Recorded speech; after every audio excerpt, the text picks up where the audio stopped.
લીધે આજે ફોકસ રાખવાનો છે પરિણામ પર વ્યૂ લઈએ ગૌરાંગજીનો એ પહેલાં શોર્ટ કવરિંગ હતું નંબર્સ પહેલાં ગઈકાલે સોમિલ એક મજબૂતી સાથે ઇન્ડિગોમાં આપણને ક્લોઝિંગ તો જોવા મળ્યું છે 4,909 આ લેવલ્સ બતાવ્યા ક્લોઝિંગમાં, પરંતુ અગર સેટઅપ જોઈએ અત્યારે ચાર્ટ્સ કઈ રીતે આપ જોઈ રહ્યા છો?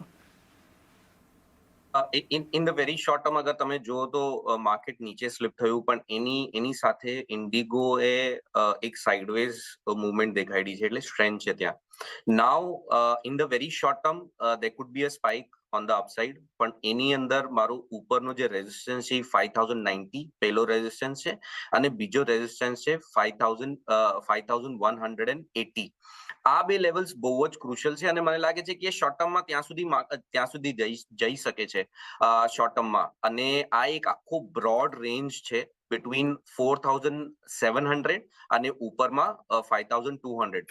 આ આખી જે બ્રોડ રેન્જ છે એની અંદર જ હું એક્સપેક્ટ કરું છું કે ઇન્ડિગો રહેશે. અહીંયાથી અગર નીચે સ્લિપ થાય છે તો પછી in the medium term Outlook વધારે સેલ ઓફ જોવા મળશે. અગર આપણે મંથલી ક્વાર્ટરલી ચાર્ટ જોઈએ તો લો ટોપ લો બોટમ ફોર્મેશન છે. ઓવરઓલ લાર્જર ટાઈમ ફ્રેમ પર 200 ડેલી એક્સપોનેન્શિયલ મૂવિંગ એવરેજ નીચે ચાલી રહ્યું છે, 2040 ડેલી મૂવિંગ એવરેજ ની નીચે ચાલી રહ્યું છે. તો clearly on the larger time frame struggle કરી રહ્યું છે. એટલે હું in the medium term definitely avoid કરવાની સલાહ આપીશ, પણ in the short term yes થોડુંક એવું ઉપરમાં સ્પાઇક આવી શકે છે ટિલ 5180. 1,180 આ લેવલ્સ એક ધ્યાનમાં રાખી શકો છો અહીંથી, પરંતુ મીડિયમ ટર્મ માટે ઇન્ટરગ્લોબ એવિએશન. ગૌરાંગજી, જે નંબર્સ આપને કંપની બતાવી રહી છે, એક તો આપણે જાણીએ છીએ ડિસેમ્બરમાં જે ફ્લાઇટ કેન્સલેશન છતાં આવક વધી છે, 6% જેટલો વધારો છે, નફો 77% ઘટ્યો છે, એક્સેપ્શનલ લોસ કંપની બતાવી રહી છે, નવા લેબર કોડથી પણ 1,000 કરોડ અને ફ્લાઇટ કેન્સલેશનને કારણે 600 કરોડનો માર આ કંપનીને નંબર્સના ફ્રન્ટ પર જોઈ રહ્યા છીએ. પરંતુ કઈ રીતે પરિણામને સમજવું જોઈએ અને ફંડામેન્ટલ્સ એક ચર્ચા કરીએ ઇન્ડિગો માટે. પહેલા તો એક ડિસ્ક્લોઝર આપી દઈએ કે ઇન્ટરગ્લોબ એવિએશન પાયાના મતે લાંબા ગાળા માટે રોકાણની ભલામણ છે ચાલની, અને જે બી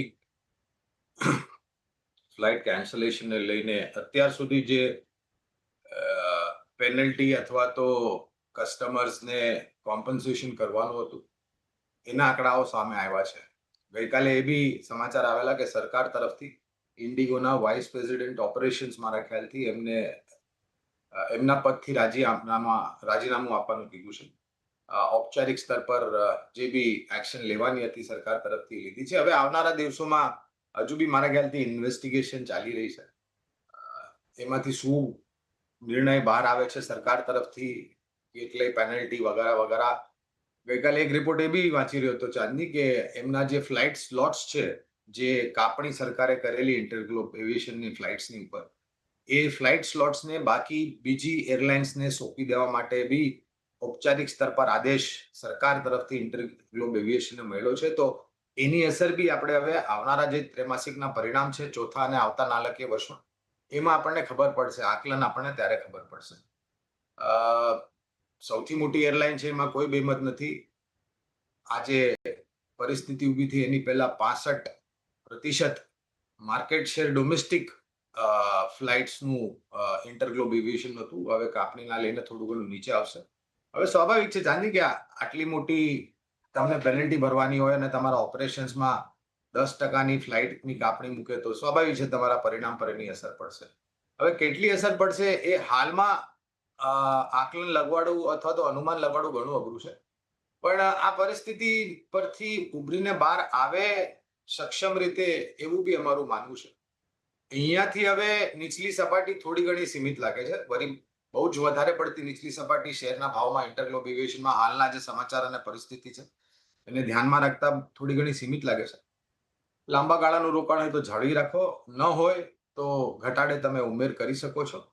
પણ ટૂંકાથી મધ્યમ ગાળામાં ચાંદની હવે સરકાર તરફથી જે સમાચાર આવશે અને આંકડાઓ પર આ ફ્લાઇટમાં જે કાપણી મૂકી છે ફ્લાઇટ સ્લોટ્સમાં, એની અસર કદાચ તમને ચોથા ત્રૈમાસિકમાં અને આવતા નાણાકીય વર્ષમાં તમને ખબર પડશે.